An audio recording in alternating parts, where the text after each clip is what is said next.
Bismillahirrahmanirrahim. Assalamualaikum warahmatullahi wabarakatuh. Alhamdulillah wassalatu wassalamu ala Rasulillah wa ala alihi wa sahbihi wa mawalah. Teman-teman, selamat datang di dalam program Ramadan series kita dengan tema Beningkan dari Hati. Nah, kali ini saya akan berbagi dengan teman-teman tentang keutamaan membaca Al-Quran. Karena sesungguhnya bulan Ramadan itu adalah Syahrul Quran, kata para ulama, bulannya Al-Quran. Di mana Allah Subhanahu wa taala berfirman, A'udzu billahi minasy syaithanir rajim. Bismillahirrahmanirrahim. Syahrul Ramadan allazi أنزل فيه القرآن هدى للناس وبينات من الهدى والفرقان. Al-Quran, kitab yang sangat mulia, firman Allah yang sangat istimewa. Allah nggak sembarangan memilih waktu, tempat, kemudian kepada siapa dititipkan ayat-ayatnya. Semuanya harus istimewa. Allah menitipkan Al-Quran ini dibawa oleh malaikat terpilih yaitu Jibril alaihissalam. Kemudian diturunkan kepada manusia terpilih yaitu Nabi Muhammad SAW. Dan diturunkan di kota Mekkah yang mulia dan juga di bulan Ramadan yang mulia. Semua itu menunjukkan betapa istimewanya waktu, tempat, makhluk yang dengannya terkait Al-Quran. Makanya Ramadan adalah bulan Al-Quran. Kita ada kebiasaan untuk tadarusan, khataman Al-Quran. Bahkan di dalam sholat tarawih ataupun qiyam di 10 malam terakhir Ramadan itu, salah satu di antara amal soleh yang paling favorit adalah membaca Al-Quran, baik di dalam sholat maupun di luar sholat. Pertanyaannya adalah bagaimana caranya membaca Al-Quran untuk mengobati hati atau menjadi syifa, menjadi obat terhadap berbagai macam masalah di dalam jiwa kita. Karena Allah Subhanahu wa taala berfirman di dalam surat Yunus ayat 57, Bismillahirrahmanirrahim. Ya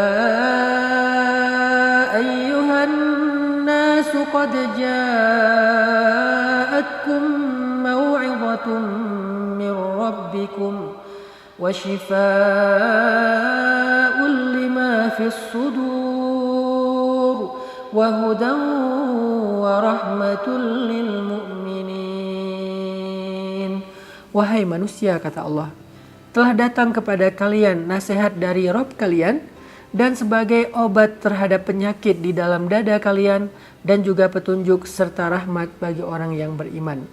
Di dalam ayat ini Allah menyebutkan Al-Quran adalah obat. Obat untuk penyakit yang ada di dalam dada kita, penyakit hati, penyakit jiwa, perasaan yang tidak nyaman, pikiran yang gak tenang, obatnya ada di dalam Al-Quran. Dia bukan hanya menjadi bacaan yang bernilai pahala ibadah, tetapi dia juga menjadi sebuah healing. Jadi kalau kita butuh healing terhadap jiwa, rasa, pikiran, dan hati kita, healingnya itu adalah tilawah Al-Quran. Pertanyaannya, gimana cara bertilawah dengan hati agar bisa menjadi healing buat kita? Maka Allah Subhanahu wa taala mengajarkan caranya. Afala yatadabbaruna al-Qur'an am ala qulubihim afqaluha. Kenapa mereka tidak mentadabburi Al-Quran? Apakah hati mereka terkunci?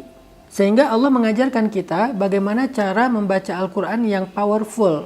Allah berfirman, Afala yatadabbaruna al-Qur'an أفلا يتدبرون القرآن أم على قلوب أفقالها. Mengapa mereka tidak mentadaburi Al-Quran? Apakah di atas hati mereka ada kunci yang membuat mereka tidak bisa merasakan indahnya Al-Quran? Ternyata rahasia powerful tilawah bagaimana membaca Al-Quran yang bisa menjadi healing itu adalah at-tadabbur. Apa itu tadabbur?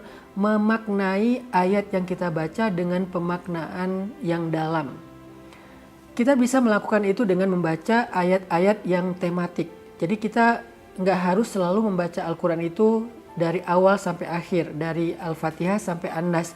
Kita bisa membaca surat ataupun ayat secara tematik. Kita bisa googling misalnya ayat tentang galau. Apa sih ayat tentang galau? Atau kisah-kisah.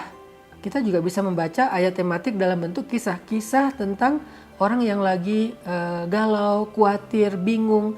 Gimana cara dia keluar dari perasaan yang tidak nyaman itu. Nah, ketika kita memilih ayat tematik sesuai dengan apa yang sedang kita alami, kita akan lebih mudah untuk memaknainya. Kita akan lebih mudah untuk tadabbur. Lalu setelah kita memilih ayat itu, kita baca dengan memperhatikan terjemahannya dan kita ulang-ulang ayat tersebut.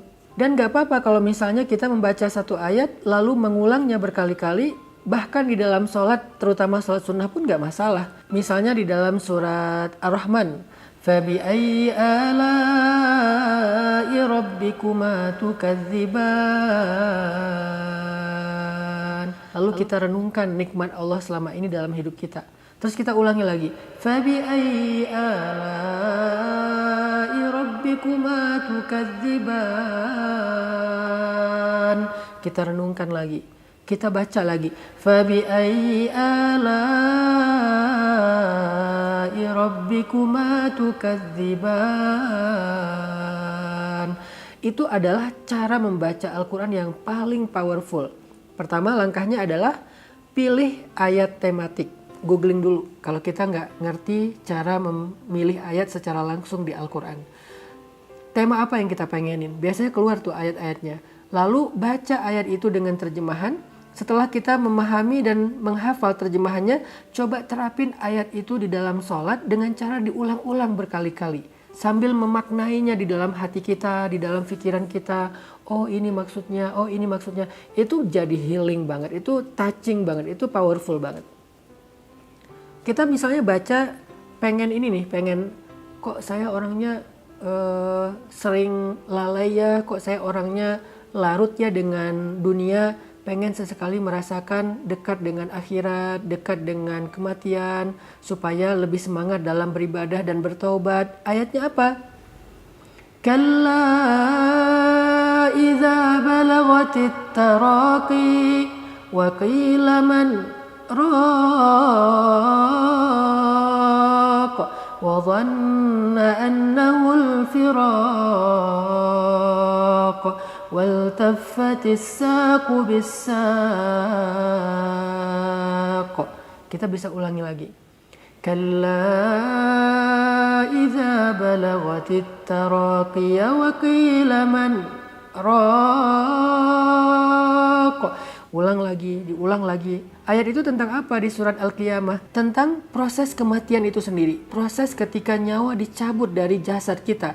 Itu kita ulang-ulang, apalagi tengah malam lagi tahajud, lagi witir, atau menjelang subuh. Itu powerful banget teman-teman. Makanya membaca Al-Quran yang bisa menjadi healing bagi hati kita itu nggak cukup hanya membaca hurufnya. Tetapi kita harus membaca maknanya, kita terjemahkan, kita ulang-ulang, kita cari waktu yang nyaman untuk kita membacanya lalu merenungkannya sehingga kita akhirnya bisa yakhirrunal adqani sujada, bisa tersungkur menangis sepanjang malam. Allah Subhanahu wa taala berfirman, "Wa idza tuliyat 'alaihim ayatur rahman kharru sujadan wa bukiya." Kalau mereka dibacakan ayat-ayat Allah, mereka tersungkur dan mereka bersujud sambil menangis. Nah, itulah teman-teman how to tilawah Al-Quran yang powerful, yang touching di dalam hati kita, agar bacaan Al-Quran kita bisa menjadi healing, bisa menjadi syifa lima fis sudur. Mudah-mudahan kita bisa menerapkannya dalam program tadarusan kita selama bulan Ramadan. Barakallahu fikum.